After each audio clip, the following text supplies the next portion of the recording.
Hello and welcome to Telly Talkies. दोस्तों, Bigg Boss season 18 के घर के अंदर वीकेंड के वार में इस बार कॉलर ऑफ द वीक आया ईशा के लिए। उड़े ईशा के होश, क्योंकि कॉलर ऑफ द वीक ने खोल दी ईशा के गेम की पोल विवियन डिसेना के सामने। यकीन नहीं हुआ विवियन डिसेना को कि जो कॉलर ऑफ द वीक कह रहा है वो सच हो सकता है, लेकिन कहीं ना कहीं अब विवियन ईशा से अपना रास्ता अलग कर लेगा। क्या और कैसे हुआ, चलिए पूरी खबर हम आपको हमारी इस रिपोर्ट में बताएंगे। लेकिन अगर नहीं किया है अभी तक आपने चैनल को सब्सक्राइब, आप ज़रूर कर लें और बेल आइकन को भी आप ज़रूर दबा दें। दोस्तों, बिग बॉस के घर के अंदर वीकेंड के वार का शूट शुरू हो चुका है और ऐसे में जनता के सवाल यानी कि caller of the week Isha के लिए आता है।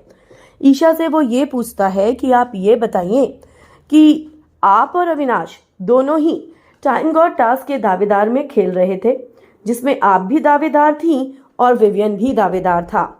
और यहाँ पर ऐसे में आपने विवियन का साथ क्यों नहीं दिया? हमने देखा कि आप किस तरीके से विवियन की टोकरी से फल निकाल रही थी, जबकि आपको तो दूसरों के लाकर विवियन को देने चाहिए, क्योंकि आप विवियन को अपना दोस्त मानती हैं।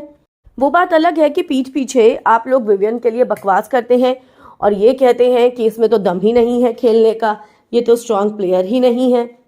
हालांकि ईशा ये सुनकर सकपका जाती है और कहती है, मैंने ऐसा कभी नहीं कहा। लेकिन कॉलर ऑफ द वीक नहीं रुकता और वो ईशा से कहता है कि आपने हर बार विवियन को धोखा दिया। विवियन की वाइफ उसको बोलकर गई कि आप लोगों से दूर रहे, फिर भी वो आप लोगों के साथ क्यों खेल रहा है, ये हमको समझ में नहीं आता है। और यहां तक कि करण ने भी विवियन को बोला है कि तू अविनाश की शैडो में दब रहा है, तू ऐसा क्यों खेल रहा है, पर उसको समझ नहीं आ रहा।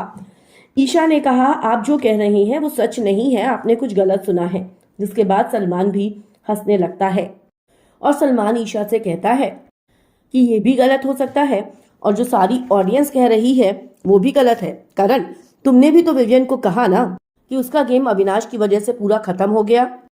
करण ने कहा, सर मैं कई बार बोल चुका हूँ, लेकिन विवियन गेम कभी समझा ही नहीं और हमेशा से ये अविनाश की शेडो में खेलता रहा। अविनाश ने तब से अपना गेम बदल लिया था जब से फरहा मैम आई थी और वो विवियन से तब से आगे निकल रहा है और विवियन बैक सीट पर आ चुका है। वेल दोस्तों, खुल गई पूरी तरीके से ईशा के भी गेम की पोल और विवियन के सामने भी सच्चाई आ चुकी है। अब देखना ये होगा कि क्या विवियन अभी भी ईशा और अविनाश का साथ देगा या नहीं। आपको क्या है लगता? आप अपनी राय हमें कमेंट्स में जरूर लिख कर बताएं। वीडियो को लाइक और शेयर करना ना भूलें।